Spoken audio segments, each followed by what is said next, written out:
Russia has declared a war on Ukraine. Russia's President Vladimir Putin has announced that he is launching a special military operation in Ukraine, a move that was followed up by reports of explosions around cities, including Kharkiv in eastern Ukraine and the capital, Kyiv. And while there are numerous reports going around about Russia's invasion of Ukraine, one question that is of utmost importance right now is why Vladimir Putin so desperate to get Ukraine?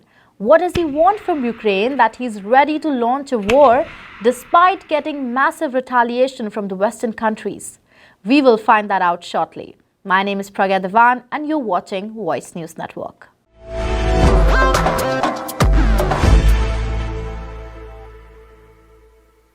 Vladimir Putin has laid out his intentions about invading Ukraine clearly while making an announcement launching a special military operation in Ukraine. With accordance to the Article 51 in the 7th chapter of the UN Charter with the sanction of the Federation Council and according to the Friendship and Mutual Help Treaties with Donetsk and Lugansk republics, I have decided to conduct a special military operation. The goal is to protect the people who for 8 years suffer bullying and genocide from the Kiev regime. And for this we aim for the demilitarization and denazification of Ukraine. The Western countries, on the other hand, are repeatedly warning Russia of grave consequences if the country decides to invade Ukraine. But this aggression cannot go unanswered. If it did, the consequences for America would be much worse. America stands up to bullies. We stand up for freedom. This is who we are. Let me also repeat the warning I made last week. If Russia pursues cyber attacks against our companies, our critical infrastructure, we are prepared to respond. For months, we've been working closely with the private sector to harden our cyber defenses, sharpen our ability to respond to Russian cyber attacks as well. We are imposing further severe sanctions. These sanctions will target 58 individuals and entities, including members of the Russian elite and their family members, as well as the Wagner Group and major Russian banks, among others. We will also sanction members of the Russian Security Council, including the Defense Minister, the Finance Minister, and the Justice Minister. In addition, effective immediately, we are ceasing all export permits for Russia and canceling existing permits. Today, in concert with our allies, we will agree a massive package of economic sanctions designed in time to hobble the Russian economy. And to that end, we must also collectively cease the dependence on Russian oil and gas that for too long has given Putin his grip on Western politics.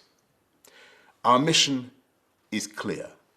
Diplomatically, politically, economically, and eventually militarily, this hideous and barbaric venture of Vladimir Putin must end in failure. Now, there are a few reasons why Putin wants Ukraine badly.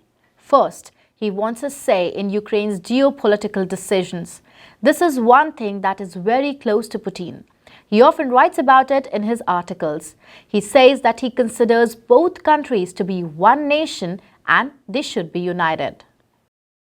The second reason is Ukraine's growing closeness with the Western countries, which are also part of NATO.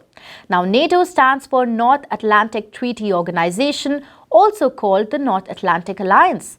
It is an intergovernmental military alliance between 28 European countries and 2 North American countries. NATO constitutes a system of collective security whereby its independent member states agree to mutual defense in response to an attack by an external party. Ukraine wants to join NATO, but Russia is not in agreement with this. Now, if you look at the map carefully, other countries that border Russia are already with NATO. So why Russia doesn't want Ukraine to join it? Because Russia and Ukraine share a long land border, and letting Ukraine become closer to Western countries would mean more security issues for Russia.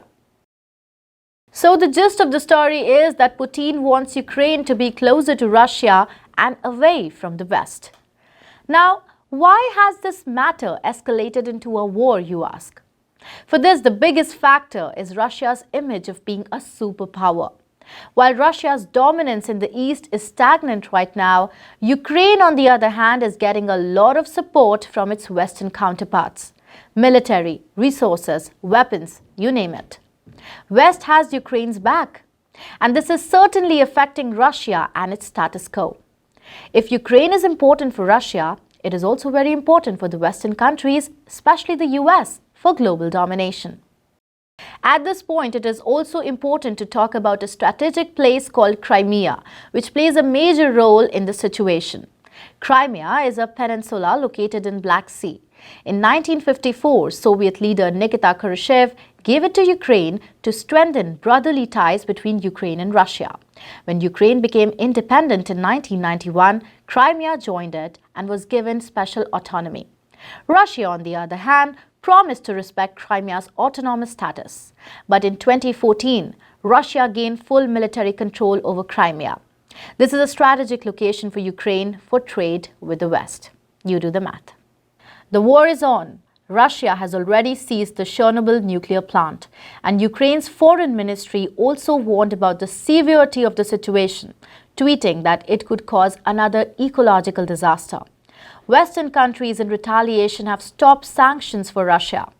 Now, who wins in this clash of titans? Only time will tell, but history tells us that wars have helped no one. If you want to watch stories like this, subscribe to our channel so that you never miss an update.